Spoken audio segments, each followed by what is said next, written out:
Alhamdulillahilladzi hadana li hada wa ma kunna linahtadiya laula an hadana Allah. Asyhadu an la ilaha illallah wa asyhadu anna Muhammadan abduhu wa rasuluh sallallahu alaihi wasallam. Assalamualaikum warahmatullahi taala wabarakatuh. So, muli ay dadako natin ang buhay ni Imam Umar bin Khattab radhiyallahu an, ang kung saan babalikan natin muli ang kanyang pakikipagdigmaan sa Iraq. Alam natin nung nakaraan ay nasakop na ang Iraq ng pamumuno ni Abu Bakar radhiyallahu an, at alam natin ang kanyang ginamit dito sa pahintulot ng Allah subhanahu wa ta'ala ay si Khalid ibn Walid radhiyallahu an. Kasama si Mutanna, kasama niya si Mutanna, so nasakop na ito sa panahon nila. Sa panahong yahon, nang mamatay itong si isang namumuno doon sa Iraq, kung saan ang pangalan niya ay si Asar Midak. Itong si Asar Midak nung mamatay, nagkagulo ang tao, at alam natin ang Iraq ay almost natalo na at ang Persya, so humina ang Persa. Itong mga tao dito na humina ang Persa, napilitan silang umalis sa lugar na iyon dahil ayaw nilang magbigay ng tax sa mga Muslim at ayaw nilang mag-Muslim. May mga Persahang nag-Muslim, may mga nagkanwa rin mag-Muslim para iligtas ang kanilang ari-arian at mga buhay. So dito, alam natin naging hawak ito ng mga Muslim sa panahong yaon ni Abu Bakar radhiyallahu an. So now, sa sitwasyong ayon, mayroon isang natirang babae na kung saan anak ito ng Khosrow na ang pangalan nito ay Sibura. Sibura ang siyang pumalit sa hinalinhan niya na si Asar Midak nung ito ay patayin o mapatay. So ito'y babae. So hindi nila masyadong gusto ang babae na mamuno. Bagamat kahit sa Islam, hindi pwede ang babae. Kahit sila, alam nila mahina ang babae. So, bagamat ganun pa man, wala silang ipapalit kay Bura, isa itong anak ng Khosrow na babae. Pinwersa nila, abang wala ang mga Muslim malibang kilimutan na doon sa Al-Hira, pinwersa nila ang mga maliliit na mga lugar upang sila manumbalik sa kanila. So, yung mga taong ayaw magbigay tax na lumisan sa kalupaan, na numbalik sa kanila, nakisama sa kanila. At yung mga may kasunduan, peace treaty sa mga Muslim, nagbaligtad sila ay pinagkanulo nila ang mga Muslim. So meaning, lumawak muli ang mga tao sa dito sa Iraq na ito. Talagang lalong lumaki ito. That's why naging problema ulit ito ni Umar bin Khattab radhiyallahu an kung paano niya muli sasakupin itong Iraq na ito. That's why nagkaroon ng Second War in Iraq pagkatapos ni Abu Bakar radhiyallahu an. So nangilibing si Abu Bakar radhiyallahu an, alam natin namatay si Abu Bakar radhiyallahu an 13 after Hijrah, no? 13 after Hijrah. Okay. So kanawagahan, nag-utos itong si Umar bin Khattab radhiyallahu an na labanan muli ang Iraq. But dito walang sumasagot sa kanya. Ayaw nila. Meaning, dahil sa walang pagsagot, ayaw nila. Bakit ayaw nila? Sa unang araw na pagsabi ni Umar bin Khattab radhiyallahu an, ninanyayaan silang lumaban muli sa mga Iraq. Ayaw ng mga Muslim. Dahil mas matindi ang Persa dito. Mas maraming tao, hindi lang 100,000, hindi lang 200,000 ang taong Iraq ngayon. So that's why walang kumikibo sa kanila. Meaning, ayaw nila. In the second day, nag-aya ulit ang Khalifa, the second Khalifa, radhiyallahu an, wala pa rin kumibo. Third day, wala pa rin kumibo. Ayaw lumaban ng mga Muslim dahil alam nila napakalakas ng Persa ng Iraq. But itong si Al-Mutanna, sinabi niya, ito si Mutanna, Ibn Haritha, ang sumuporta kay Khalid ibn Walid, bagamat nauna ito sa Iraq na nakipagdigmaan bago si Khalid ibn Walid, radhiyallahu an, sinabi niya sa mga tao para lumakas ang kanilang loob, sabi niya, noon ay nagapi na namin ng Iraq. Sabi niya, sa pamamagitan ng Allah subhanahu wa ta'ala, Abu Bakar at si Khalid ibn Walid radhiyallahu an, kasama namin siya. So sabi niya, napakaraming kayamanan at ari-arian ang nakuha namin doon. Pero wala pa rin tumugon sa third day na yan. In the fourth day, nag-anyaya muli si Umar bin Khattab radhiyallahu an na labanan ng Iraq. At dito ay nagsimulang nagpresenta si Abu Ubaidah ibn Mas'ud At-Takafi, meaning sa tribo siya ng At-Takafi. Abu Ubaidah ibn Mas'ud, hindi ito sahaba.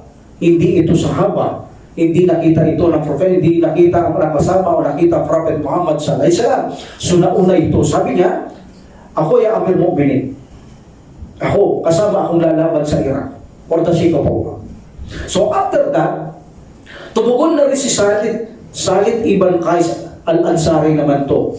Tumugon na rin siya, sabi niya, Amir Mu'minin. Ako rin, sabi niya, in the fourth day ito, ako rin, sabi niya, kasama ang aking mga pinsan at ang aking sarili at aking mga kamag-anak na sang-ayon sa akin na lumaban for the sake of Allah. So until finally, yung salita ni Khalid, nagbigay ito o nagpukaw sa damdamin ng mga Muslim para makipaglaban na marinig nila for the sake of Allah, for the sake of Allah, na alala nila ang reward ng syahid ay ang paraiso. Alam niya kapag namatay ang Muslim, syahid, unang-una, nakakaahon siya ng ilang tao sa impyerno? 70 person. Regalo sa iyo ng Allah subhanahu wa ta'ala, pagkamatay mo, sa araw ng paghukom, papipiliin ka niya ng mga Muslim, gusto mong piliin, 70 person iahon sa impyerno ng apoy yung mga Muslim na pinaparusahan. Then after that, pagkamatay mo, lahat ng kasalanan mo, wala. Burado. Ganun ang syahid, pag namatay ka sa landas ng Allah subhanahu wa ta'ala, burado lahat ng mali mo sa Allah subhanahu wa ta'ala, tapos may maganda ang buhay sa libingan. Tapos sa araw ng paghukom, wala kang hatol. Hindi kayo huhukuman ng Allah subhanahu wa ta'ala, hindi ka mangangatog, hindi ka manginginig. Nakalinya ka doon sa gitna, at 3 linya ang araw ng paghukom. Isa sa kanan, isa sa kaliwa, at isa sa gitna. Ang gitna, lahat ito walang hukom. Dire-diretso lang tatawid sa tulay ng sirat at papasok sa paraiso. Sila yung mga propeta, sila yung mga sugo, sila yung mga syahid na namatay sa landas ng Allah subhanahu wa ta'ala. So naalala nila ito. Sabi niya, Amir Mu'minin, nagmadali silang lahat. Kami ang lalaban kahit makapal sila for the sake of Allah. So handa sila ngayong mamatay para sa landas ng Allah subhanahu wa ta'ala. At sila'y nagsabi, magtalaga ka sa amin ng pinuno. So sabi nila kay Umar ibn Khattab radiyallahu an, sabi niya, alam niyo ba, sabi niya, wala sana akong choice na gawing mamuno maliban si Khalid ibn Qais sa inyo. Kaya lang masyado siyang nagmamadali. So may epekto kasi ang pagmamadali. Hindi maganda, padalos-dalos, ayaw yun ng Prophet sallallahu alaihi wasallam. Sana gusto ko si Khalid ibn Qais ang mamuno sa inyo, ngunit siya ay padalos-dalos, hindi ko gusto ang padalos-dalos. Gaya ng sabi ng propeta sallallahu alaihi wasallam, pinagbabawal ito. Kaya ang gagawin kong mamuno, sabi niya, si Abu Ubaid, not Ubaidah, remember, Abu Ubaid ibn Mas'ud. Okay? Iba si Abu Ubaidah, yung kapalit ni Khalid ibn Walid radiyallahu anhu. So sabi niya, ang mamumuno sa iyo si Abu Ubaid ibn Mas'ud, at ang magiging tagapagpayo niya o advisor ay si Khalid ibn Qais. So sabi ng mga tao, ya Amir Mu'minin, kadami-dami namang mga tanyag na mga sahaba na kasama ng Prophet sallallahu alaihi wasallam, bakit gagawa kang mamumuno na hindi naman sahaba? Sabi niya sa mga sahaba, kayo ay naunang nag-embrace, yes. Pinagmalasakitan niyo ang Islam, tumulong kayo sa relihiyon ng Allah subhanahu wa ta'ala. Ngunit nang tanungin ko kayo kung sino ang gustong lumaban sa Iraq, sa loob ng 3 araw ay hindi man kayo kumipo. Pang-4 na araw, ito ang taong nauna sa inyo na nagpresentang lumaban sa Iraq. That's why siya ang gagawin kong mamuno. So, handa silang sumunod dahil yan utos ng Amir Mu'minin. So dito, sabi niya, dahil si Qais, ito hindi ganong karunungan katulad ng mga naunang sahabat, mga ansar, pinagpayuan siya ni Umar ibn Khattab radiyallahu anhu. Sabi niya, ya Mas'ud, sabi niya, o Ubaid, Abu Ubaid, sabi niya, alalahanin mo, sabi niya, na ikaw ay itinalaga kong mamumuno sa labanang ito. Maging mabait ka sa iyong mga kasama. Huwag kang maging magaspang. Kapag kasi ikaw ay namuno at naging magaspang ka sa iyong kasama, mawawalan sila ng gana sa iyo. So magkakaroon ng hindi magandang sitwasyon. Ang kanilang galaw, kailangan mabait ang namumuno. So sabi niya, maging mabait ka sa kanila. And then sabi ni Umar ibn Khattab radiyallahu anhu, at kumonsulta ka sa mga sahaba. Dahil pagkat maaalam sila, kailangan kumonsulta ka sa kanila. At huwag na huwag kang sasalungat sa kanila, makinig ka sa kanila, maaalam ang mga yan. Sundin mo sila, bagamat ikaw ang namumuno sa hukbong labanan na ito. At si Salit ibn Qais ay magiging advisor mo sapagkat masyadong malaki ang experience niya sa digmaan. Sabi ni Umar bin Khattab radhiyallahu anhu. So sinabi pa rin ni Umar bin Khattab radhiyallahu anhu, makinig ka kung ano ang payo ng mga sahaba. At huwag kang magpadalos-dalos sa mga desisyon. Magagandang mga payo ito. Huwag kang magpadalos-dalos sa desisyon. Magbigay ka ng sapat na oras upang mag-isip kung ano ang tama at mali at kung kailan ang tamang panahon ng pagsalakay sa mga kaaway, sabi niya. So sabi niya, katotohanan ang gusto kong mamuno ay si Salit. Walang bumadlang sa akin maliban si nagmamadali. Alam mo ba, sabi niya, Abu Ubaid, ang pagmamadali ay magbibigay ng kapahamakan, sabi ni Umar bin Khattab.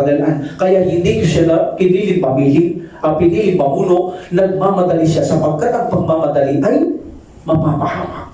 Kaya gusto ko, kapag ganitong labanan, mag-isip kang mabuti, magbigay ka tamang panahon sa sarili mo o oras, huwag kang magpadalos-dalos. Dahil ang padalos-dalos, sabi niya, ay kapahamakan. Ikaw ay pupunta sa mga taong mapagtaksil, mapagkalulo. Kita niya, mapagtaksil, mapagkalulo. Bakit? Yung mga Muslim na nag-Muslim o magbibigay ng tax, ngayon naging taksil, nagkalulo, tinalikuran nila ang ugnayan nila sa mga Muslim, ang kanilang peace treaty, kasunduan, tinalikuran nila. Kaya sabi niya, pupunta ka sa lugar ng mga mapagtaksil at mapagkalulo at mapang-api. Pupuntahan mo ang mayan, matatapang sila na gumawa ng kasamaan. Sabi ni Umar bin Khattab radhiyallahu anhu, matatapang sila na gumawa ng kasamaan at nakalimutan nila ang kabutihan at ang kamangmangan ang kanilang naging taglay. So tignan mo ang makakayanan mo, sabi niya, huwag na huwag mong ihahayag ang sikreto ninyo. Kailangan panatiliin mong lihim laban sa mga kaaway, bagit sa mga kasama mo. Gawin mong sikreto kung kailangan. Ngunit kung hindi naman, sabihin mo ngunit sa kaaway, huwag na huwag niyong ilalantad ang inyong mga plano sapagkat kayo ay mapapahamak kapag inilantad niyo ang plano. Hanggat ito'y inililihim mo sa kaaway, mananatili kayong ligtas at tagumpay, sabi ni Umar bin Khattab radhiyallahu anhu. And then sinulatan niya si Muthanna doon sa Iraq. Sabi niya, Muthanna, Ibn Haritha, pumunta ka dito. Pumunta ka, makisama ka sa mga sundalo ni Abu Ubaid na darating dyan, sumama ka. Istay Khalid. Khalid ibn Walid radhiyallahu.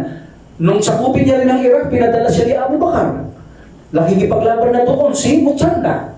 Nauna na siya doon. Pero itong si Muthanna, bagaman ito ay ginagalang, nirespeto, in words and deeds ng mga tao, dahil kaya nasabi ko noon, kagalagalang na tao ito, karapat dapat mamuno. Pero pag di ipinadala ang mga namumuno, wala kang makikita na nagdarandam siya, wala kang makikita na sumusuway siya, handa siyang tumulong. Ganun ang ginawa niya kay Khalid ibn Walid ni Abu Bakar radhiyallahu anhu. Ganito na naman si Umar bin Khattab radhiyallahu anhu. Papupuntahin niya si Abu Ubaid, then siyang namumuno doon, ngayon tagasunod na naman siya ni Abu Ubaid. So sabi niya, tulungan mo si Abu Ubaid, darating siya dyan, makisama ka sa kanila, tulungan mo si Abu Ubaid. Sabi ni Amir Mu'min Umar ibn Khattab radhiyallahu anhu. So meaning naghintay ngayon sa Iraq itong si Muthanna. At itong si Umar ibn Khattab radhiyallahu anhu, ang mga pangyayari sa loob o sa harapan ng Iraq at Syria ay patuloy itong nagbibigay ng command. Alam niyo, pagod yung mga mga tagapagkabayo rito eh. Ito ang mga nagbibigay command. Pupunta Madina, tatakbo doon sa Iraq. Pupunta sa Iraq, magbibigay ng tagubilin, tatakbo Madina. Pagod yung mga yan. Araw at gabi silang tumatakbo. Lalo na kung minsan kailangan makarating agad ng mensahe. Kaya may bumilin para kung anong desisyon niya, makabalik agad doon sa Iraq. Pagod na pagod ang mga mensahero ito. So, alhamdulillah, pinadala niya si Muthanna ng sulat na maghintay siya at sumama siya sa hukbong sandatahan ng mga Muslim kay Abu Ubaid at naghintay doon si Al-Muthanna doon sa Iraq radhiyallahu anhu. So, alhamdulillah, ang mga Muslim doon na pumunta doon kasama ni actually ang kasama ni Abu Ubaid, sabi nila 4,000 to 6,000 lang daw. Pero hindi lang ganun. Nagpadala si Umar bin Khattab radhiyallahu anhu ng saklolo. Like for example, sumunod din siya kay Abu Ubaidah. So ito na si Abu Ubaidah. No? Sabi niya, Abu Ubaidah, lahat ng kasama ni Khalid ibn Walid radhiyallahu anhu, lahat ng kasama niya, ipadala mo kay Abu Ubaid na kung saan lalaban sa Iraq. So ilan yun? 10,000 ang ipinadala ni Abu Ubaidah kay Abu Ubaid, kung saan ito ay pinamunuhan dito sa paglalakbay na ito si Hashim ibn Utbah. So, ganoon din pinadala ni Umar bin Khattab radhiyallahu anhu si Jarir ibn Abdullah al-Bajali 4,000 sa Iraq. So, dumadami na. Dumadami na ang pinadadala ni Umar bin Khattab radhiyallahu anhu. Dito naman, nagpesto muna ito sa Kufa. Okay.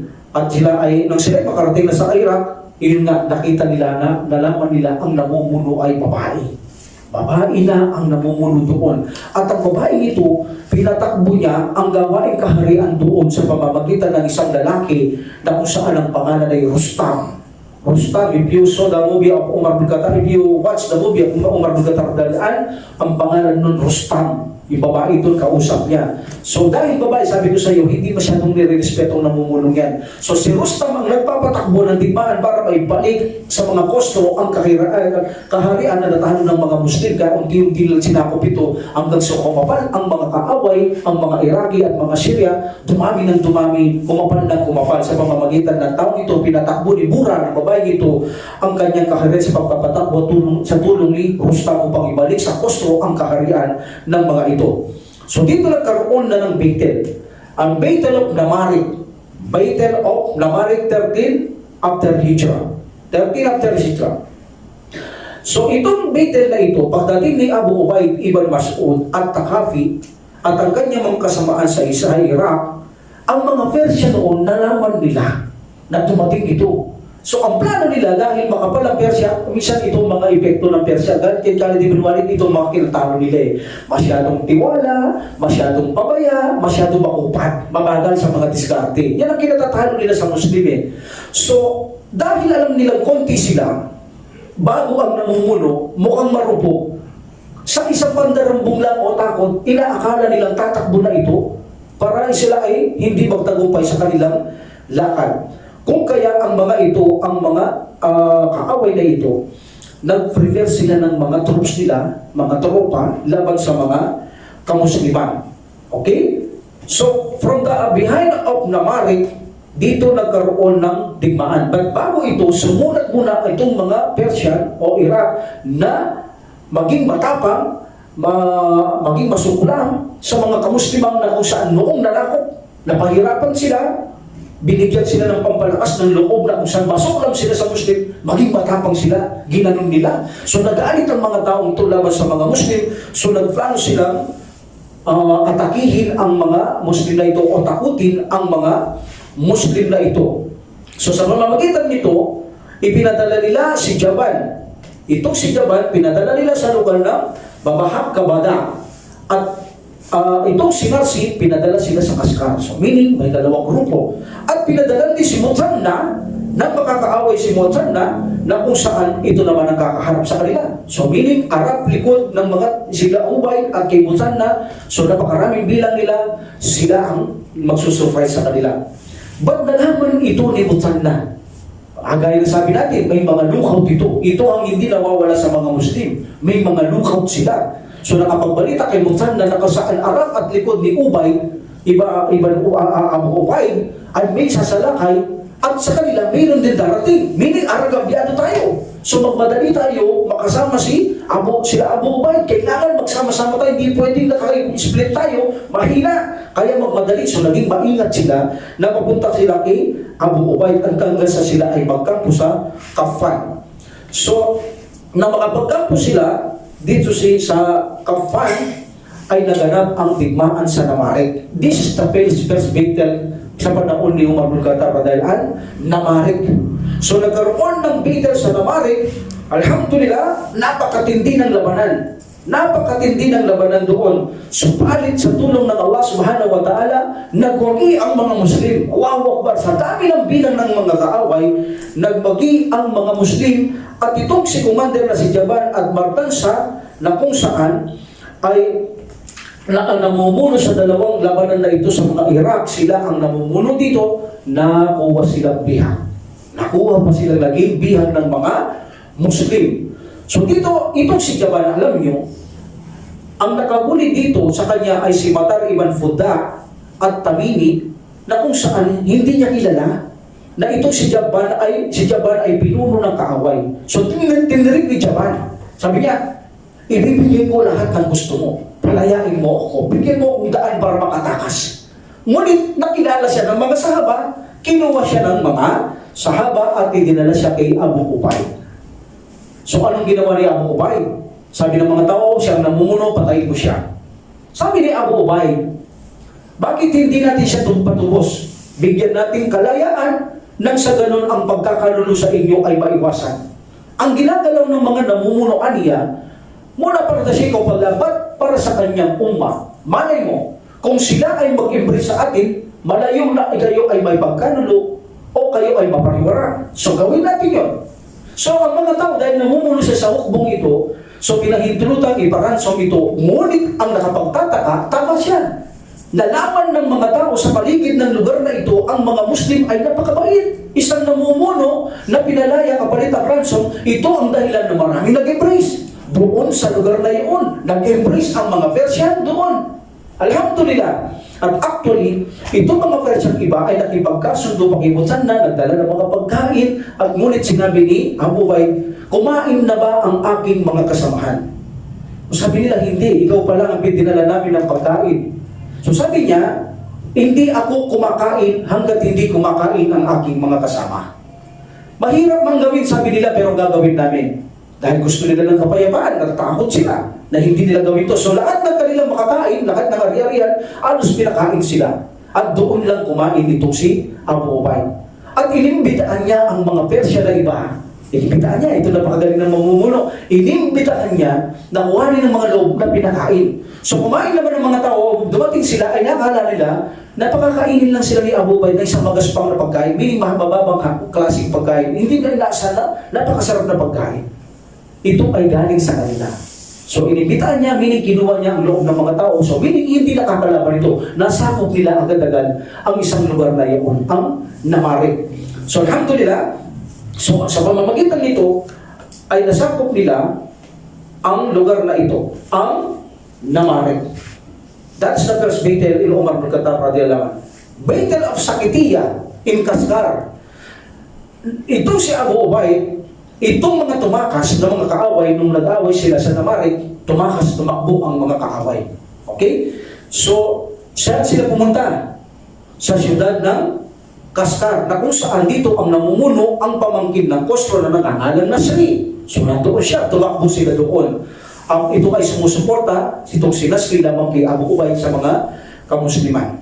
So dito nagkaroon na naman sila ng sagupaan at nagkita sila, makikita mo pag nanonood ka, libo-libo yan, makikita mo sa Muslim, sa mga kalaban, makikita mo talaga ang lugar, like for example, in Sakitiya here, nakikita mo, nangangabayo, naglalakad, may mga araw, may mga pana, alhamdulillah, talagang patayan, ha? Hindi basketball ito, hindi football ito, patayan ang labanan noon para for the sake of Allah sa mga kamusliman, pero ang kalaban nila, for the sake of dunya, itong pagkaiba, for the sake of akira, sa kabilang buhay, for the sake of dunya, ang mga kaaway, kaya sila'y natatakot eh. Alam mo kasi for the sake of dunya ang laban, takot ka, bakit? Kasi mamamatay ka, may kayamanan ka, may pamilya ka, may ari-ari ka, eh Muslim wala siya pakyalam dyan eh. Bakit? Pag namatay siya, alam niya shahid siya. Yun ang kaibahan, kaya hindi sila natakot mamatay, tulad sa isang tigmaan mangyayari dito. Makikita niyo kung saan napakatindi ng tapang ng mga kamusliman. Kahit argabyado, makikita niyo ang kanilang mga kabayanihan, insyaAllah.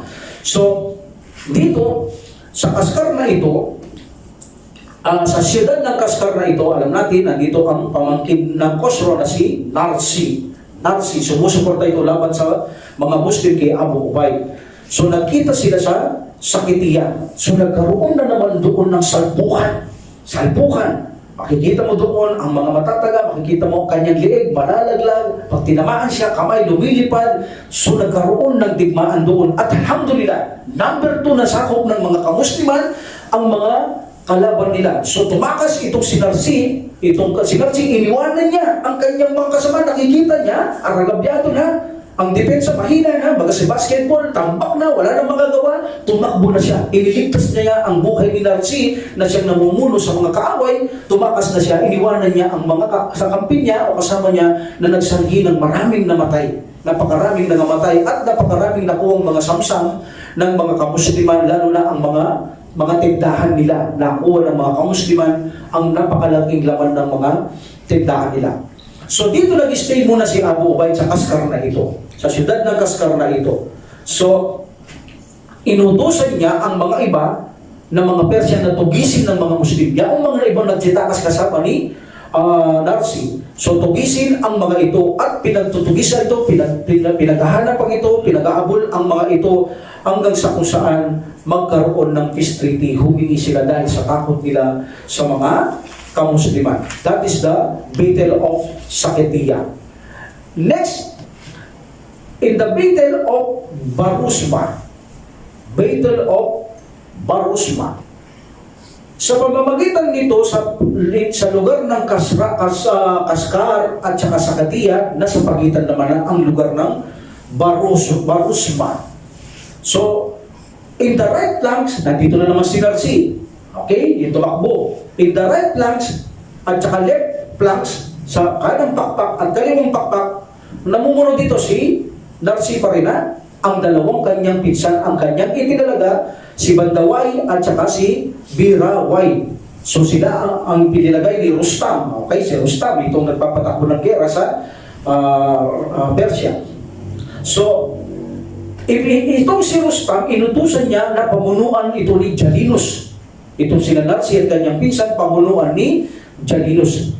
So, nung marinig agad ni Abu Ubaid na nag-iipon na naman sila ng tao, Persa, palakasin, yung mga tumakbo, sila Narsi at mga ibang tumakbo at nagdadagdag si Rustam, katulad ni Jalinus, inatake na agad ni Abu Ubaid. Itong galing na mga Muslim hindi nila pinapabayaan lumakas ang Persa.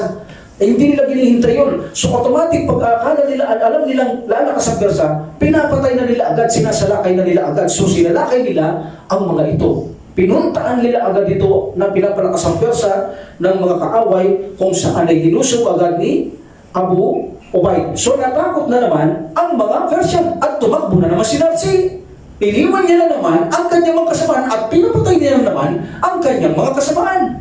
So kita mo, pinunong tumatakbo. Sa Muslim, pinuno unang namamatay. Sa mga kaaway, pinuno unang tumatakbo. Sa panahon natin, ang pinuno hindi na tumatakbo. Nakaupo na lang sa opisina, utos na lang siya ng utos. Pabayaan niyo mamatay lahat ang kasama niya, di ba? Ganun na ngayon Ang mga hindi mananampalataya, ganyan ang takot nila sa kamatayan Pag siya ng pinuno, doon na lang siya doon sa opisina niya. Utos na lang ng utos na lusog doon. Sa lakay ito, bahala siya, pamatay mga bata niya. Ganon. Ito naman hindi naman masyadong ganon. Nakikipag-away pa rin, pero nauunang tumatakbo. Pero sa panahon natin, hindi na nakikipag-away namumuno, nagtatago doon sa opisina.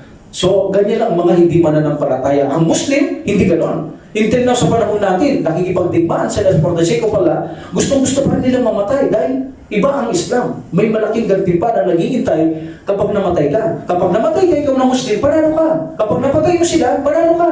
Ikaw na kupar, kapag napatay Muslim, talo ka. Kapag namatay ka, talo ka. Ganon ang kupare. Kapag napatay siya, talo siya, impero siya. Kapag nakapatay siya, talo pa rin siya. Panalo yung Muslim mapaparaiso yung Muslim na napatay niya. Pero ang Muslim na nakapatay, panalo siya. Napatay niya ito, maiipirno. Di ba? Panalo siya. Pag napatay niya ito, wala siyang talo. Magkakariwal siya. Gagit, nakikipag-iyat siya sa landas ng sabatalo. Walang talo ang Muslim. Puro panalo ang Muslim mamatay man o ito man ay buhay. So, alhamdulillah, nang magapin nila ito, tumakas na naman si Narsi, inutusan niya si Abu Ubaid, si Mutanna, na sakupin ang mga iba pang mga nagsitakas. So dito nagpersa na naman ang mga taong makipag-peace treaty. Nakipag-peace treaty, yung ayaw magbigay ng tax, layas. Hindi nila papatayin. Layas lang sa kalupaan nila, hindi na makakabalik. So nakasakop na sila sa madalit sabi, 3 agad na lugar sa madalit sabi, nasakop agad ng mga kamusliman. Ang dahilan kung bakit sila nagapi ang mga kaaway, unang-una, masyado silang mapagpabayaan. Birong mananakot lang daw, tatakutin mo ang mga Muslim. Hindi pwede yun. Hindi nila kilala ang Muslim, hindi mo pwede takutin ang Muslim. Pangalawa, ang mga Muslim, Hindi nila pinababayaan lumakas ang persa. Sasalakay kayo agad, even lalo na kung surprise attack, takot agad yan ng mga kufar, surprise attack. Number 3, tinatapunan sila ng takot ng Allah subhanahu wa ta'ala sa kanilang mga puso. At number 4, masyado silang makupad. Hindi katulad ng Muslim, pabilis kung kumilos. Sila dahan-dahan makupad, pa-importante, masyado. That's why palagi sila natatalo sa mga kamusliman by allowance. Okay, ito ang matindi. Makikita niyo at mapapanood niyo in Umar kung paano kanipis, kakitid ang tuloy na tatawigan ng mga Muslim. But in this situation, si Abu Ubaid, hindi maganda ang ginawa niyang pamumuno dito. But hindi natin siya masisisi dahil ang gusto niya ay maging shahid. Gusto niya mamalatay sa landas ng Allah. Ngunit nagkulang siya at nagpabaya sa plano, lalo na sa kanyang mga kasamaan. Itong Battle of the Bridge, makikita niyo sa pelikula ni Umar bin Khattab, tuloy lang siya. Napakakipot kung tumawid sila dikit-dikit, pinaulan sila ng pana.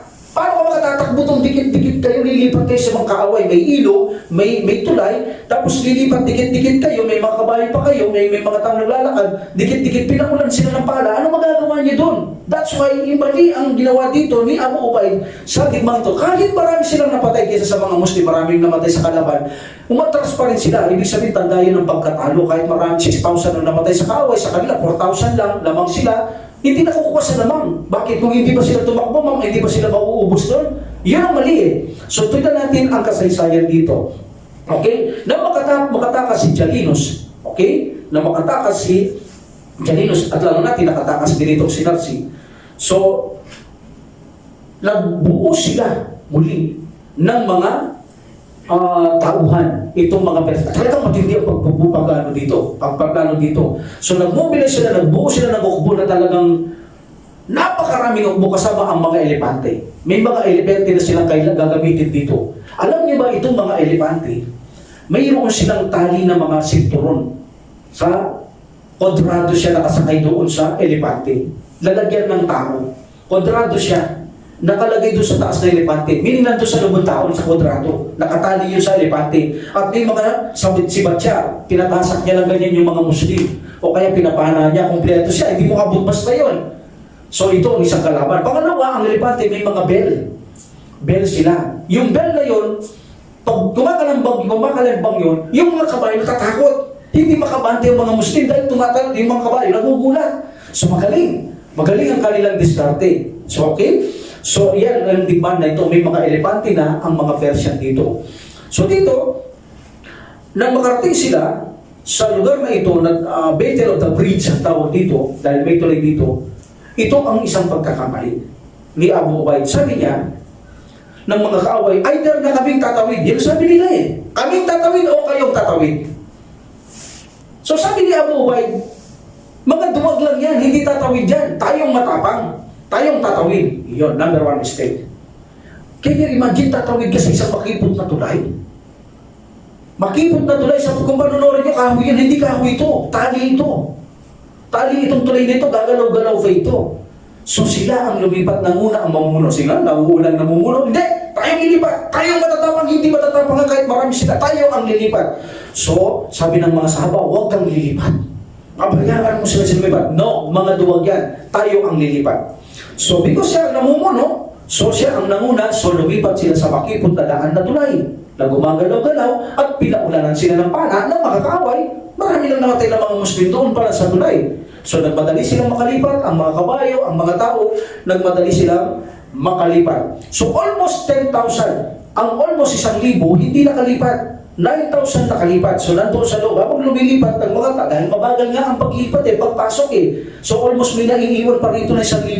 Marami ng bakbakan na namatay sa loob. At ang 1,000 almost hindi nakapasok. Dahil nung umatas ang mga Muslim, 5,000 ang matas, 4,000 ang namatay. Meaning 9,000 lang ang nakapasok dahil sa bagal ng paglipat doon sa tulay. So, ito ang nangyari ngayon.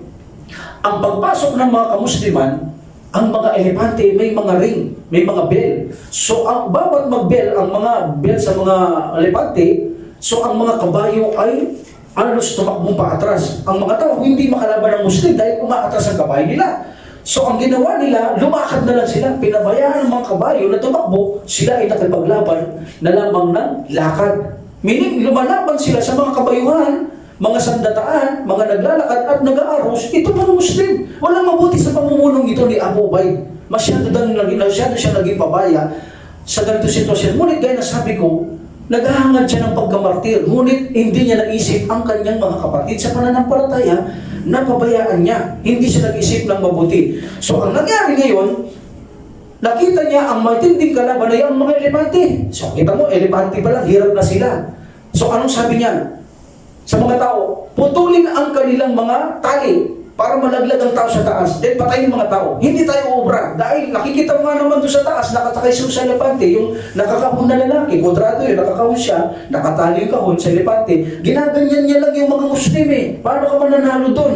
O tapos may pana pa siya, sinisiban niya gusto niya. Kasi hindi mo siya abot, ang taas ng elepante, hindi mo siya abot.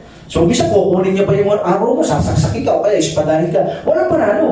O sabi dito, ang namumuno si Abu Ubaid, putulin ng mga tali ng kahon, nang mahulog to patayin sila. So nangyari yun, nakuha nila, napatay na nila lahat yun, naputol ang mga tali ng mga yun, elepante, nahulog ang kahon, nahulog mga tao, napatay nila.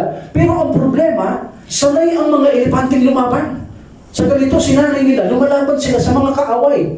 So marami ang napatay ng mga elepante, mga hinaapakan nila. Kinukuha, pinapalupod yun sa muso, then hahapakan nila, sanay sila. Training sila sa gano'n, maraming Muslim namatay. So ang sabi niya Abu Ubaid, sabi niya, paano natin papatay ng mga elepante? Itong problema, hindi na tao ha, nataranta na sila, nawasak na sila. Dahil ang mga elepante nito ang nagpawasak sa kanilang linya because of the elephant, nagtakbuhan ng mga kabayo. So sabi nila, focus natin elepante. Patayin ng elepante sa pamamagitan ng putol ng muso. Sinuro sa kanya. So putulin ang muso. Ngunit ang mga elepante, dinedepensa rin nila kanilang sarili. So ang nangyari dito, naputulan ni Abu Ubaid ang elepante. So tinulak siya sa kanyang paa ng elepante si Abu Ubaid at inapakan niya si Abu Ubaidah. Alhamdulillah. Namatay si Abu Ubaidah. Hinalapakan siya ng napakaling elepante ang kanyang dibdib. So nung makita ito ng kanyang kapatid, of course gusto niya tanggalin yun sa pagkaapak. So nilabanan niya ang elepante. So meaning, nilibanan niya ang elepante, inilipat sa kanya ang watawat, nasa kanya ang bandera niya, siya ang commander.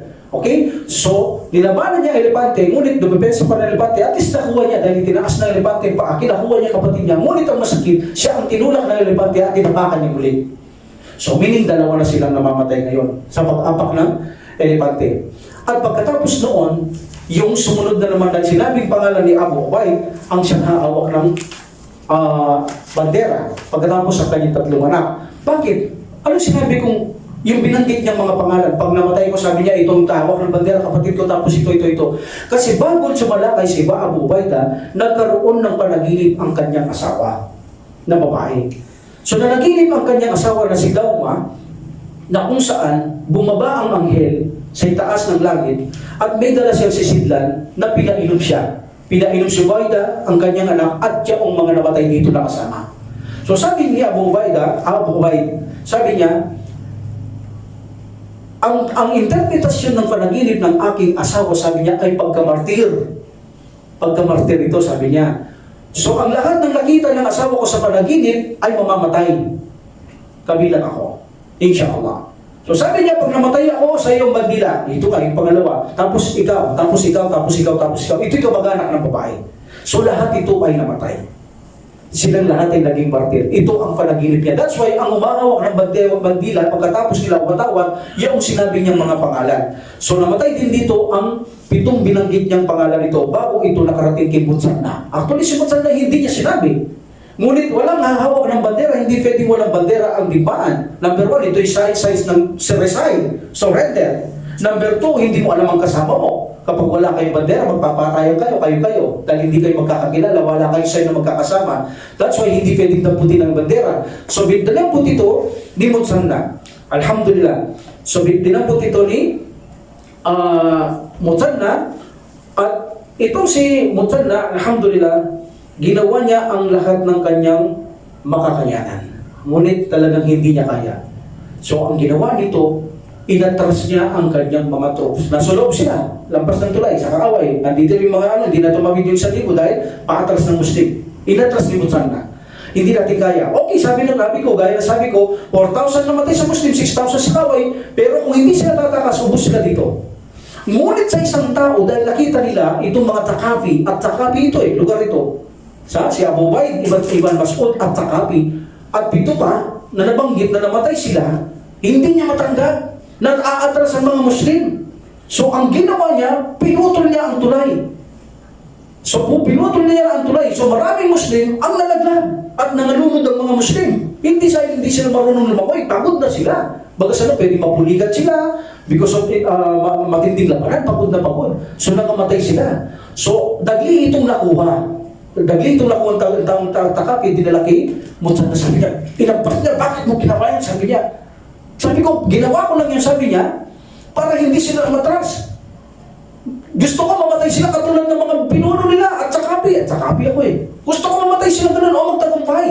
Sabi niya, pero maling diskarte mo, sabi ni Mutsan na, hindi natin kaya. Hindi ubra, naglalakad lang tayo. May kabayo sila, may mga namamana sila, may mga elepante sila, meron silang naglalakad, ang dami nilang hindi natin kaya. Kailangan natin umatras, hindi ka duwagan ng umatras. Sa Islam, hindi ka duwagan ng umatras basta may plano magbalik pa muli. Ang kaduwagan yung wala ng plano mabalik. So atras. So ang ginawa nila dito, pinatali niya muli yung tali, niya sa mga kasamaan para makatras ang mga Muslim. Alhamdulillah.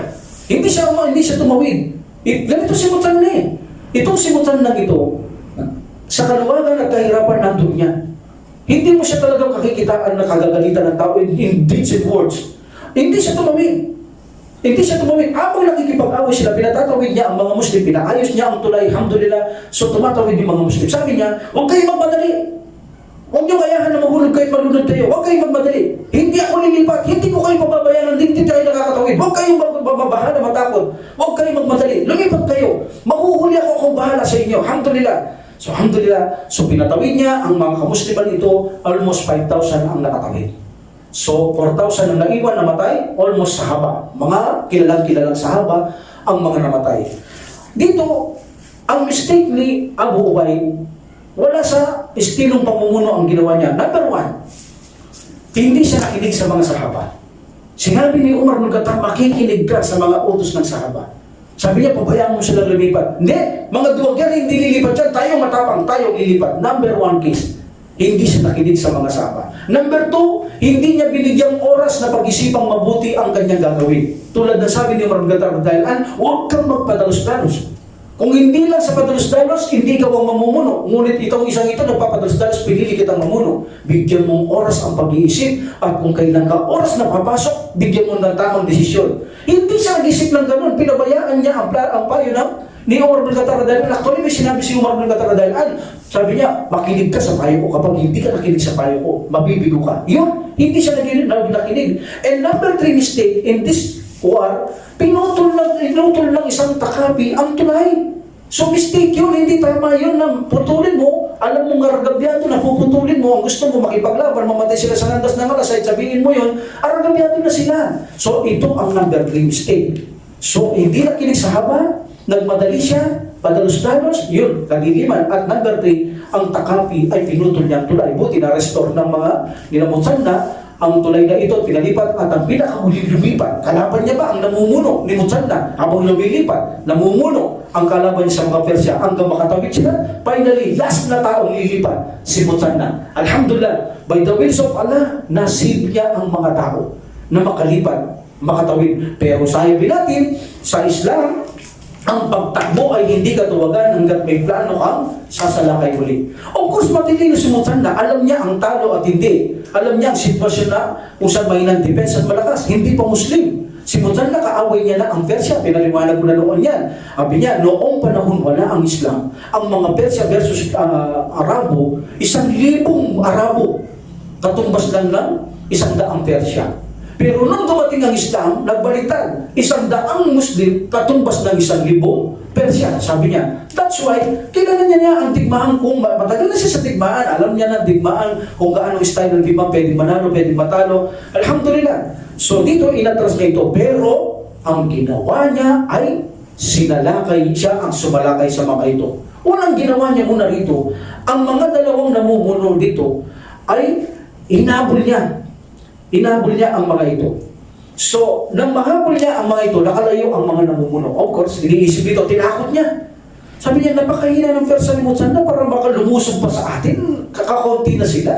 Ang tapang naman nila, sabi nila. So, nagkaroon ng takot ang mga namumunong ito. Alhamdulillah. Noon pagdating nila sa isang lugar na kung saan tawagin itong Samawa, sinalakay sila dito ni Muthanna. Alhamdulillah, dahil nabigla ang mga Persya, nagulat sila, yun, nakuha lahat ng Muslim ang ari-harian, napatay nila ang mga Persya, napakarami, pati na lang namumuno. Pinatay ni Muthanna ang mga namumuno dito. Wala siyang iniligtas dito, wala siyang pinabigyan na ransom, pinagpapatay niya lahat dito dahil kapalit ng pagpatay sa mga kapatid, sa mga Muslim na ginawa nila. So, ibig sabihin, tumakas sila, umatras sila, pero nagplano siya, naa-atake siya. Hindi ka dumagan yun. Diskarte kasama sa diskarte ang digmaan yan. Dahil sabi ng Prophet sallallahu alaihi wasallam, ang digmaan ay panlilintang. Sa digmaan ay linlangan. So walang atrasan. Ang atrasan, pag ang matras, mayroong plano na magbabalik. So ganito ang Allah subhanahu wa ta'ala. Tumulong siya sa mga Muslim, kahit konti lang, binigyan niyang takot ang mga kaaway, nalubig ang mga kaaway, lumakas ang pwersa ng mga Muslim, nasakop nila ang maliliit na lugar doon sa lugar na iyon. Alhamdulillah. Beit al-Buway. In Beit al-Buway, si Umar bin Khattab radhiyallahu anhu nagpakilos siya nagpadala siya ng napakalaking sundalo ng mga Muslim sa Iraq. Kabilang dito si Jarir ibn Abdullah al-Bajali at ang kanyang mga tao. Kabilang dito si Handala ibn Ar-Rabi at ipinadala niya rin si Hilal ibn Aqama at ang kanyang mga tao. So, meaning, padadala na naman si Iraq ng tao si Umar bin Khattab dahil maraming kalaban to eh. Dumami ng dumami at kumapalang kalaban, kaya kailangan marami rin ang pinadadala ni Umar bin Khattab radhiyallahu. At ang estilo kasi ng pagpapadala ng konti-konti, hindi biglaan, nakakatakot. Diba? Madaming ginawa bis ni Khalid ibn Walid radhiyallahu anhu. Meaning kasi kapag ang nakikipag-away ka, konti naman to. Halimbawa, laban, 110 katao. Konti naman to. Siyempre, tuwan-tuwa 100. Maya-maya darating 10. Anong gagawin mo kayong 100? Ba? Dumami sila. O maya-maya dadating ang 10. Dadating ang 10. Siyempre matatakot ka na matatakot din. Dumarami lang dumarami. Meron nga silang tigmaan, hindi naman dumarami eh. Umiikot lang. Umiikot lang yung Muslim. Halimbawa, okay, 1,000 versus 50,000. 1,000, 50,000. Ang ginawa lang ng Muslim, yung 100, umiikot lang. After 100, babalik yung 100. Akala nila, dumadating ng daan-daan. Hindi nila alam yung 1,000, hindi mo manadadagdag. So natakot ang kaaway, matras sila dahil hindi na dumigil yung dumarating ng 100, yung dadami ng dadami. Natakot sila, matras sila. So nakita nyo, yun ang isang benepisyo ng dahan-dahang pagpapadala ng pagpapalakas ng mga soldier. Nakakatakot yun, dumarami ang mga kaaway. So, in Beit al-Buway, itong si Umar bin Khattab radhiyallahu, so nagpadala siya ng mga Muslim muli sa Iraq. Alhamdulillah. So, ibinadala niya rin sa Iraq ang mga tropa na kung saan si Umar ibn Rabi ibn Handafa at ang kanyang mga tao. Ganun din si Rabi ibn Amir ibn Khalid at pinadala niya rin pati ang kanyang tao doon sa Iraq. Meaning, napakarami ngayon ang pinadala ni Umar bin Khattab radhiyallahu anhu. At the same time, of course, si Muthanna Harita Asy-Syaibani ito humiling ito ng suporta na paramihin ni Umar bin Khattab radhiyallahu anhu ang kanyang tao dahil marami ang kaaway. So kailangan padala lahat sa kanya ito. So ipadadala ito lahat ni Umar bin Khattab radhiyallahu anhu sa kanya. Nang malaman ng Persya na napakalaki ng pwersa ng mga Muslim na pinadadala ni Umar bin Khattab radhiyallahu anhu, naghanda sila ng napakalaking pwersa. Hindi 100,000 lang to. Marami, hindi 100,000 lang ang pinadala. Mas makapal na higit sa mga kamusliman. At dito ay ipinadala ng mga Persya na makita nila ang mga sundalo ni Muthanna na naging makapal. Pinadala ng Persya si Mahran al-Hamadani na kung saan ay kukumprontahin nila si Muthanna. So na makita ni Muthanna na marami sila, marami na si Muthanna, mas marami pa sila, yung mga ibang dumarating, sabi niya, sinulatan niya agad, magbilis kayo, magmadali kayo, mahirap Persa ko, mas makapal sila, magkita-kita tayo sa buhay. Sa Beit al-Buway. Magmadali kayo sa Beit al-Buway. Wala na pagkakataon para magbagal kayo, magpakupad-kupad kayo, dumating kayo agad dito ng sa ganun na lumakas ang Persa natin. Masyado kami argabyado, marami sila. So nagmadali ang mga hukbo para magkita-kita sila sa lugar ng buhay. Alhamdulillah. So, dito, nang magkamprontan, magkita na ang mga kamusliman at mga magkaaway in Beit al-Buway. So, nagkaroon dito ng labanan. Alhamdulillah, sabi ni Muthanna, o Muslim, huwag niyong gawin yung nakaraan. Huwag niyong ilantad ang inyong mga kapatid. Meaning, huwag kayong ahal sa alay ninyo. Meaning, huwag niyong sisirain para hindi makita sa likod. Meaning, yun ang ibig sabihin. Huwag niyong iiwanan ang inyong lugar. Meaning, magpakatatag kayo, huwag niyong ilantad ang mga Muslim sa araw na ito. Salam sa inyo, kapayapaan sa inyo. Sabi niya ni Muthanna, nang tumindi na ang labanan, wala nang kakayang tumulong pa ang mga tauhan. Right lang, left lang, in the front lang, in the middle lang. Wala na, hindi na kailangan pagtulungan ng mamumuno. Talagang digmaan na, hindi na matutulungan ng bawat mamumuno. Ngunit sabi ni Muthanna, Anas, Ibn Hilal, o Anas, kapag nakita mo akong aatakihin ko si Bahran, yung kanilang pinuno, Bahran, sumama ka sa akin. Okay? Okay, sabi ng isa. At ganoon din sabi niya kay Ibn Mardi, Al-Fahar, Al-Padi, pag umatake ako kay Bahran, sumunod ka sa akin. Okay, sabi na. Meaning siya ang target nila. So, siya ang target nila. Hanggang nakipag-away siya, inatake ito ni Muthanna si Bahran, napunta siya sa almost sa side ng kabilang pakpak. Alhamdulillah. So, alos nakapunta siya sa kabilang pakpak itong si kaaway ni Muthanna na si Bahran. So, nag-continue ang kanilang labanan doon. Alhamdulillah. So, dito, makikita ninyo, ang isa sa mga kamusliman na si Mas'ud ibn Haritha, sabi ni Mas'ud, kapatid niya ito Sabi niya, kapatid ito namumuno, ni Abu Ubaid, yung namatay. Sabi niya, ni Mas'ud ibn Haritha, o commander ng mga naglalakad. Dito sila sa labanan, ha? Sabi niya, kapag nakita niyo kami tinamaan na, natagal na kami, huwag kayong titigil sa pakikipaglaban, sabi niya. Nang sa ganun ay ilantad niyo ang kahinaan ninyo at matalo ang mga Muslim. Huwag kayong titigil kahit na kami ay mamatay. Kahit na kami sugatan. Huwag kayong titigil, sabi niya. Alhamdulillah, huwag niyong iwanan ang inyong gap. Huwag niyong ilantad ang inyong kapatid sa mga mananampalataya. Nang matamaan siya. Tinamaan siya. Nakita ito ng mga kamusliman. Almost nakita niya nagalinlangan ng mga Muslim. Ano sabi niya? Huwag niyong pahinaan ang inyong linya. Huwag kayong maging matakutin. Huwag kayong maging mahina. Huwag kayong matakot. Huwag nyo kanyaan ang aking kamatayan na iyo ito'y mag-isagaban sa inyo. Ang aking kamatayan ay makakabuti sa akin. Lumaban kayo. Huwag kayong maging duwag, sabi niya. Itaas nyo ang bandera. O tropa ni Abu Bakar ibn Wa'il, i-raise ninyo, itaas nyo ang inyong watawat at ang naway magbibigay ng tagumpay sa inyo. At nakita ni Muthanna, na-realize niya, sabi niya, o people, o tao, sabi niya, itong taong ito kung mamamatay ay higit na mainam sa panahon ngayon, mamatay tayong lahat sa ganito. So, pinalalakas nila ang mga Muslim, hindi pinahihina ang mga kamusliman. Alhamdulillah. So, until makipag-away ang mga Muslim, si Anas ibn Hilal al-Numayri, nakipag-laban siya ng matinding, of course, tinamaan siya. So, dalawa na silang tinamaan ngayon, si Mas'ud at saka si Anas. So, lumaban si Muthanna, kinuha niya yung dalawa. Lumaban siya at saka niya kinuha, binuhat niya at pumunta siya sa tinabi nila at bumalik si Muthanna, laban na naman siya. Meaning nagdurugo yung dalawa doon. Tinamaan sila doon. So bumalik si Muthanna at nakipaglaban ulit si Muthanna. In the first this battle, talagang ang tumaob ang tubig sa mga kamusliman. Meaning ang alon ng dagat tumaob sa kanila, talo ang mga Muslim. Sapagkat almost ang harapan ng mga Muslim ay nagigiba na. So pumasok sa gitna si Muthanna at ang kanyang mga kasamaan, pumasok sila sa gitna ng mga kaaway. Pumasok sila at ang ilang mga kaaway kasama niya ni Muthanna, pinasukan nila ang sentro ng kaaway. Allahu Akbar, mapanganib ito. Hindi siya nakipaglaban sa rakbo, lumusod na siya agad sa gitna at marami ang pumasok sa kanila sa gitna. Ang isa sa pinakamatapang dito ay si Qurt.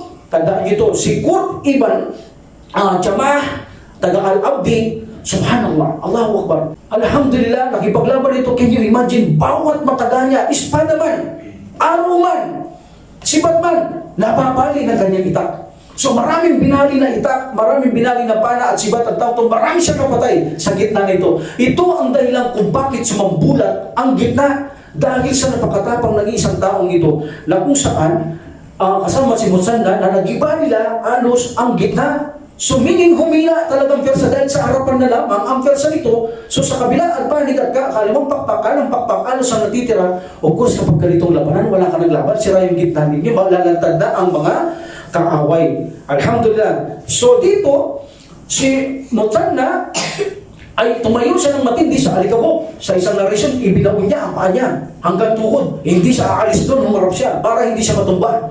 Ganun siya lumaban, ibinaon niya ang kanyang mga paa. Sa iba naman, nakatayo siya sa isang malikabok na binaon niya hanggang bukong-bukong para hindi siya matumba. Hindi siya umalis doon hanggang sa mamatay siya. Maraming sugat dito si Mutsanna. Hindi siya umalis dito, pero hindi pa siya dito mamamatay. Lumaban siya at lumaban itong si Mutsanna. Ganito katapang ang taong ito. Alhamdulillah, after that, na si Commander Mahram ay napatay niya. Napatay niya ang kanyang sinalakay na si Mahran. So napatay nila si Mahran. Alhamdulillah. So ang gilid ng army ngayon, ng mga sundalo, ng mga Persian, of course, patay ang sundalo, patay ang pinuno nila, ganyan sila. Pagpatay ang sundalo nila, na namumuno, takbo. Itatakas mo lang sarili mo, biglang pagkaalipin, o sila ay naduduwag. So alhamdulillah, sa ganitong sitwasyon, ay natalo nila ang mga Persia. Alam niyo ba nung mamatay si Mahran, tumakbo sila. Itong Baitul na ito, mayroon din tulay ito. Mayroon din tulay ang Baitul na ito. Wala silang dadaanan ngayon kundi tumawid ng tulay. Ang nangyari kasi sa Baitul na ito, hindi katulad ni Abu Ubaid. Bago nagsimula ito, sabi nila, tayo yung tatawid kami. Kayo ang tumawid, sabi ng Mutsanna. Pero mabilis silang tumawid dahil naalala nila ang digmaan na natalo nila ang Muslim. Mabilis silang tumawid. Sila ang pinatawid. Ngayon, paano sila aatras ngayon? Ang ginawa ni Mutsanna, bago sila maka-atras, pinutol niya yung tulay. Siya ang nauna doon sa tulay, pinabilit yung kabayo niya, at pinutol niya ang tulay. Wala sila ngayong lilipatan. So nagpakalat-kalat ang mga kakaway sa gitna o sa tabi ng ilog. Inubos ito ng mga kamusliman na humabot ng 100,000 ang kanilang pinatay. Wala silang lilipatan eh. Pagka kasi ang tigmaan, naggaganyan kayo, paano kayo? Wala kayong versa nung kapag gano'n. So 100,000 ang napatay sa mga Persian. Nanaig ang mga kamusliman. So alhamdulillah. So in this situation, makikita natin ang tapang ni Mutsanna, ang diskarte ni Mutsanna na sinabi niya nung maupo na siya, masaya siya, sabi niya, o Fulano, ikaw anong ginawa mo ng tigmaan? So ganito, ikaw, bago makita niya, tinatanong niya, sobrang saya, ikaw anong ginawa mo? Ganito naman, sabi niya, ganito ginawa ko, alhamdulillah, sabi niya, talagang mga Muslim ngayon, sabi niya, alam niyo, 100 katumbas ng 1,000. Napakarami kasi nila eh. Alam niyo ba, sabi niya, nung panahon ko, ang Persia katumbas ng Arabo, 100 Arabo, Persia, 1,000 Arabo, 100 Persia lang. Ngayon sabi niya, 100 Arabo, 1,000 ang Persia katumbas ng Arabo. Nagkabaliktad, sabi niya, ganito katapang ngayon ang mga Muslim, sabi niya. Alhamdulillah, masaya siya sa digmaan ito. Marami silang napatay, almost umabot ng 100,000 people ang kanilang napatay. In this situation, nag-react ngayon ang mga Persia. Dahil sa pamumuno niya sa sitwasyon yun, nahati ang mga tao ni Rustam. Dahil nagkaroon sila ng takot sa mga kamusliman, so nagkaroon ng hati. At actually, ang isang kasamaan nila na mataas na posisyon, tumakbo siya sa Madain. Iniwanan ang mga ito. So dito nagkaroon ng galit ang mga tao sa mga ito. So sabi nila, lumapit sila kay Rustam at kay Bayrasan, itong nahati. Bayrasan at saka tao. Yun si Rustam. Sabi nila, kayo ang dahilan kung bakit kami natalo, kung bakit namatay ang aming mga kasamaan. Pinahina nyo ang mga tao. Kayong namumuno. Dahil sabi niya, nung pinahina nyo kami, pinalakas nyo naman ang mga Muslim sa pamamagitan ng paghahati ninyo. Ngayon sabi nila, mamili kayo, magkakasundo ba tayong mag-unite o papatayin namin kayong namumuno bago kami mapatay ng Muslim? At maligaya na kami kapag napatay namin kayo. Anong ginawa ng dalawa? Pumunta sila kay Mura, sa babae na namumuno. So hiniling nila, sabi niya, Buran, babae, hindi masyadong respeto, hindi masyadong nag-unite dahil babae, ayaw nila, mahina. Sumulat ka sa lahat ng asawa at babae ng Khosrow. Padala mo sila rito, sabi nila Rustam, Bayrasan. So, sinulatan, pumunta lahat ka kay Buran, sa babae. So sabi niya, sino pa ang natitirang batang anak ng Khosrow? Mayroon pa ba? Wala kaming anak na lalaki. Papalitan nila yung Buran, ayaw nila yung babae. So dito sabi nila, may isang anak na lalaki na tinatawag na Yastagir. Yazdagir, anak ito ng Sahriya, anak siya ng Sahriya, pero ang Sahriya, anak siya ni Khosrow. Yun ang dapat mamuno, sabi nila. Yung anak na yun, actually siya 21 years old. Yun ang dapat mamuno. So dito, ang kanyang nanay na si Badurya, pinalalaman niya, Badurya, ang nanay nitong si Yazdagar, pinakuwang nanay. Nasaan ang anak mo? Sabi. Nasaan ang anak mong lalaki? Okay, actually may mga lalaki pa, pero hindi kontento ang mga ito na silang mamuno. So, napilitang sabihin niya kung nasaan si Yazdagar. At kinuha nila ang batang ito. Kinuha nila habang may kalabtim ito sa isang lugar. Nakita yung sa labas niya, makita may lalaki may kalabtim na babae. Yun ang pumalit kay Buran. At yun ang naging babae niya rin, yung kalabtim niya. So, kinuha nila yon. Lahat ng lalaki, mula sa kanyang uncle na si Sirawaya, at lahat ng lalaki, pinatay nila. Bakit? Nung gawin nilang mamuno si Yazdagar, pinatay nila. Pati ang kanyang uncle na ito. Maging ang kanyang tatay, pinatay lahat. Para walang pumalit sa kanya. Kaya nila pinatay lahat ng lahi niya para walang pumalit kay Yazdagar. At dito ay nagkaroon ng kasiyahan ang mga tao, naging masaya sila, nag-unite sila, lalaki ang mamumuno nila. So sitwasyon ito, binago ang sitwasyon. Itong si Yazdagar Duterte na ito, sinakop niya muli ang mga nakuha ng Muslim. Naging nag-unite ang mga Persian, lumakas. So meaning, itong si Payra sa Natrustan, nagkaisa ang mga tao, unti-unti nilang binigyang poste ang mga lugar, unti-unting pinasok muli ang mga nakuha ng Muslim, unti-unti ang mga nakipagkasundo sa Muslim at ng-Muslim, tumalikod sila. Bumalik sila sa mga Persiano. So humina ang Persa ni Mutsanna. Alhamdulillah. So ito ay nakarating kay Umar bin Khattab radhiyallahu anhu ang pagtayo ng pamumuno ni Yazdagar Duterte na kung saan umina rin ang Persa ni Mutsanna dahil nagbaliktad na naman ang mga tao. Alhamdulillah. So in this situation, sabi ni Umar bin Khattab radhiyallahu anhu sa kanila, atras muna kayo. Hindi nyo kaya. Malakas yan. Atras. So ang gawin nyo, sabi ni Umar bin Khattab radhiyallahu anhu, umatras tayo sa boundary ng Persia o Iraq at tayo boundary ng Arab. Meaning, sa guhit. Dito kayo sa labas sa loob nating Arab, huwag kayo papasok sa kanila. Atras. Actually, gusto sumalakay ng mga Iraq.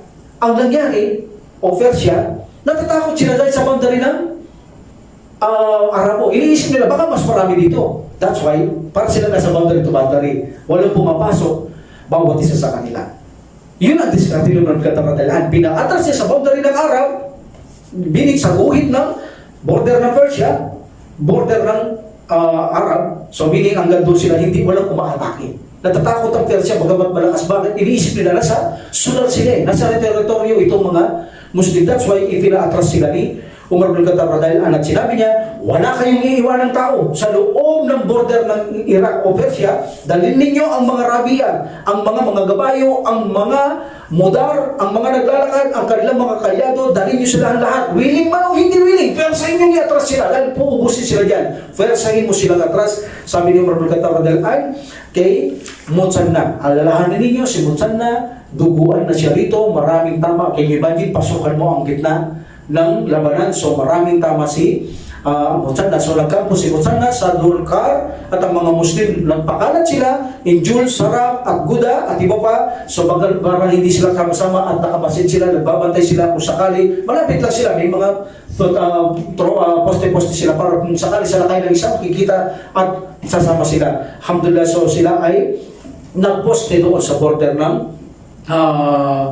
Persian at border ng mga Arabo, no? Alhamdulillah. So ito yung pinakinggan nila ang utos ni Umar bin Khattab at huwag silang gagalaw hanggat walang utos si Umar bin Khattab radhiyallahu anhu sa kanila. Stay lang sila dyan, maghintay sila ng reinforcement mula kay Umar bin Khattab radhiyallahu anhu. At nagsabi si Umar bin Khattab radhiyallahu anhu, ipadadala ko ang hari ng Arabo laban sa mga hari, meaning hari sa dunya, na ipadadala ko ang hari ng mga Arabo laban sa hari ng mga Persian, meaning kung siya mismo ang pupunta ba. Gusto kasi ni Umar bin Khattab siya pupunta, meaning siya ang hari dito, meaning siya ang commander ng mga Muslim. Ipadadala ko, meaning padadala ko sarili ko. Actually, binawal siya ni Ali. Gaya sabi ko nakaraan, binawalan siya ni Ali radhiyallahu anhu. At isa pa, meron pa siyang nagbawal sa kanya.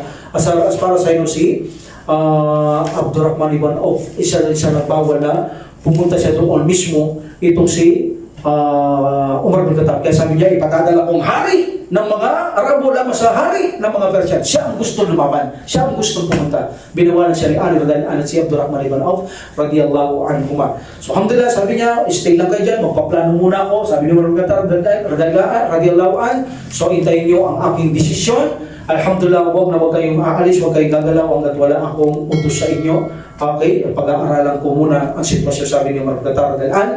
So inshallah, we will stop here. Sa susunod, Battle of Qadisiyah. Matindi ito. Sikat ito. Popular ito. Battle of Qadisiyah. Alhamdulillah, ito ang battle na kung saan napakalaking battle ng Battle of Qadisiyah. Okay? Wa da'wat alhamdulillah rabbil alamin wa salatu wa salam ala rasulillah. Subhanakallahumma wa bihamdika asyhadu an la ilaha illa anta astaghfiruka wa atubu ilaik. Assalamualaikum warahmatullahi taala wabarakatuh.